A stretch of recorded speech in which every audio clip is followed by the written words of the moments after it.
Satyabama Institute of Science and Technology, Chennai and Sriperumbudur.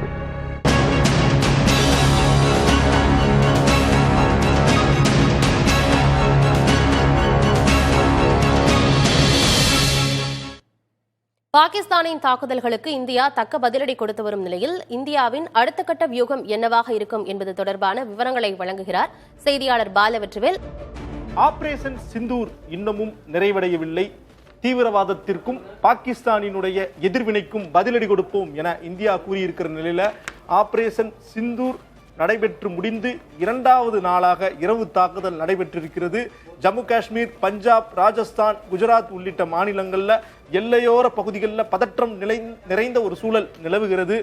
4 இராணுவத்தினுடைய மையங்களை நோக்கி Pakistan drone தாக்குதல் நடத்த முற்பட்டதாகவும், ஆனால் இந்திய இராணுவம் அதை தடுத்து நிறுத்தி இருப்பதாகவும் தகவல்கள் தெரிவிக்கின்றன. 50 பாகிஸ்தானினுடைய ட்ரோன்கள் சுட்டு வீழ்த்தப்பட்டிருக்கின்றது. இத்தகைய சூழலில் தான் ஆபரேஷன் சிந்தூர் எல்லையில் பதற்றம் அப்படிங்கிற ஒரு தலைப்பில் நம்ம பேச போகிறோம். நம்மோடு பேசுவதற்காக கர்னல் பிரின்ஸ் அவர்கள் இணைந்திருக்கிறார். அதற்கு முன்பாக நேற்று சம்பவம் என்ன நடந்தது அப்படிங்கிறத பார்ப்போம். உலக வரைபடத்தை எடுத்துட்டோம்னா இந்தியாவும் பாகிஸ்தானும் அருகருகே இருக்கக்கூடிய அண்டை நாடுகளாக விளங்குகிறது. பாகிஸ்தான் இந்தியாவினுடைய 15 நகரங்கள் மீது தாக்குதல் நடத்த முற்பட்டது. அந்த 15 நகரங்களை தான் ஒவ்வொன்றாக பார்க்க போகிறோம். ஸ்ரீநகர்ல தொடங்கி அவந்திபுரா, ஜம்மு, பதான்கோட், அமிர்தசரஸ், கபர்தாலா, ஜலந்தர், லூதியானா, சண்டிகர், பதிண்டா, ஆதம்பூர், நல், பலோடி, உத்தர்லாய், குஜராத்தினுடைய பூஜ், ஜம்மு காஷ்மீர்ல தொடங்கி குஜராத் வரை கிட்டத்தட்ட பாகிஸ்தானில் எல்லையோரத்தில் அமைந்திருக்கக்கூடிய 15 நகரங்கள் மீது பாகிஸ்தான் ட்ரோன் தாக்குதல் நடத்துவதற்காக முயற்சி செய்தது. ஆனால் ட்ரோன் தாக்குதலை இந்தியாவினுடைய தடுப்பு அமைப்புகள் தடுத்து நிறுத்தி இருக்கிறது. S-400, L-70S, ஆகாஷ் ஆகிய 3 தடுப்பு அமைப்புகள் இந்தியாவினுடைய எல்லையோரத்தில் சரியான விதத்தில் செயல்பட்டதன் காரணமாக இந்த 15 நகரங்கள் மீது வீசப்பட்ட ட்ரோன்கள் அனைத்தும் முறியடிக்கப்பட்டிருக்கிறது. இந்திய ராணுவம், இந்திய விமானப்படை துரிதமாக செயல்பட்டிருக்கிறது அப்படிங்கிறத சொல்ல வேண்டும். இந்த எல்லையோர பகுதிகள் அனைத்திலுமே இரண்டாவது நாளாக அந்த நகரங்கள்ல மின்சாரம் நிறுத்தப்பட்டிருக்கிறது. நேற்றும் தொடர்ச்சியாக பதற்றம் நிறைந்த ஒரு சூழல் நிலவுகிறது. பாகிஸ்தானினுடைய எல்லை பகுதிகளிலிருந்து இந்தியாவிற்கு தொடர்ச்சியாக ட்ரோன்கள் ஊடுருவி வருவதாகவும், ஏவுகணைகள் மூலம் தாக்குதல் நடத்தப்படுவதாகவும் தகவல்கள் வெளியாகி இருக்கின்றது. இத்தகைய ஒரு சூழல்ல தான் இந்திய விமானப்படை விழிப்போடு தயார் நிலையில் இருக்கிறது. இந்தியாவினுடைய ஏர் டிஃபென்ஸ் சிஸ்டம் சரியான அளவிற்கு செயல்பட்டிருக்கிறது. இந்த ஒட்டுமொத்த இந்த திட்டங்கள் அனைத்தையும் ஒருங்கிணைப்பது டெல்லியில் உள்ள தலைமைதான்.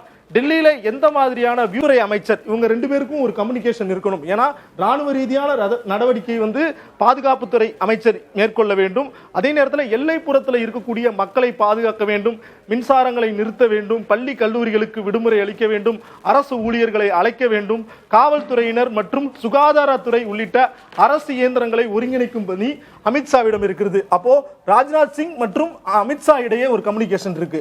அதே மாதிரி அமித்ஷாவும் மோடியிடம் ரிப்போர்ட் செய்கிறார், ராஜ்நாத் சிங்கும் மோடியிடம் ரிப்போர்ட் செய்கிறார். இதுதான் இப்போதைக்கு முக்கோண வியூகம் என தெரிவிக்கப்படுகிறது.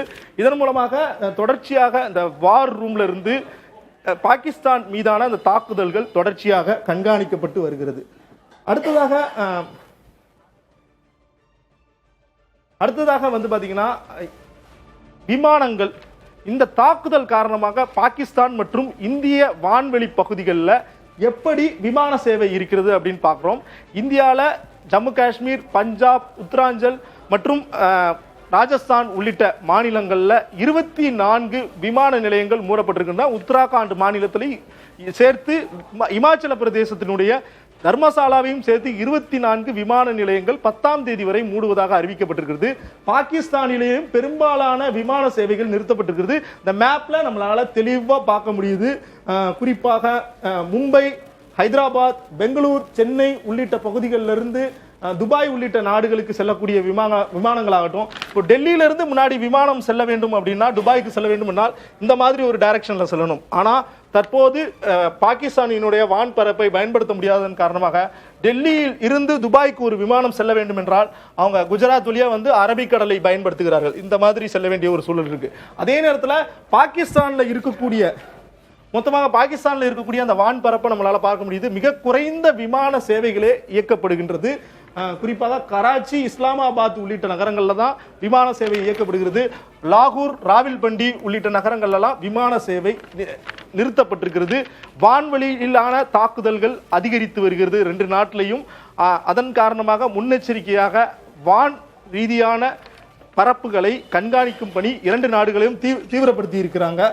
தொடர்ச்சியாகவே அடுத்து இறுதியாக நம்ம ஒரு முக்கியமான விஷயம் பார்க்க போறோம். அதுதான் கப்பல் படை. இப்போ வான்படையை பார்த்துக்கிட்டோம். இப்போ இந்த போரை பொறுத்தவரையும் கப்பல் படை இது போராக மாறுமா மாறாதா அப்படிங்கிறது கப்பல் படையினுடைய கையில தான் இருக்குது. இந்தியா, பாகிஸ்தான் 2 நாடுகளும் இருக்குது.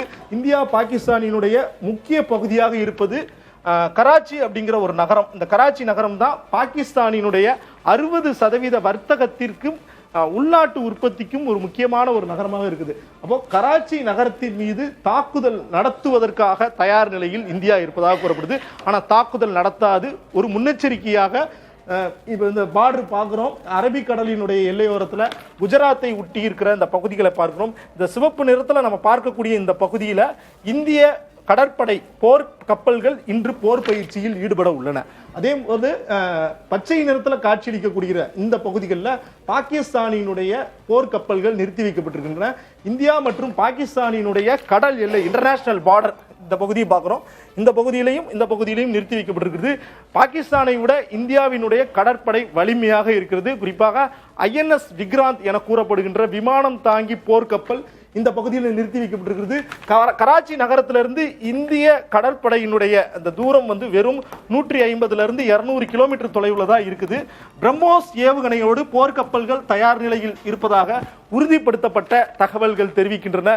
தற்போது வரை ட்ரோன் தாக்குதல், ஏவுகணை தாக்குதல், ட்ரோனையும் ஏவுகணையும் முறியடிப்பதற்கான எல்லையில ஒரு பதற்றம் நிறைந்த சூழல் நிலவுகின்ற நிலையில ஒருவேளை அது கடற்படை மீதான ஒரு தாக்குதலை ஏற்படுத்தினால் 2 புறமும் சேதாரங்கள் அதிகமாகும்.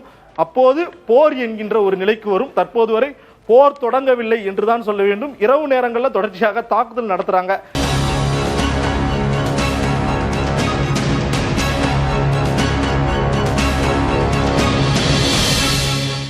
Satyabama Institute of Science and Technology, Chennai and Sriperumbudur.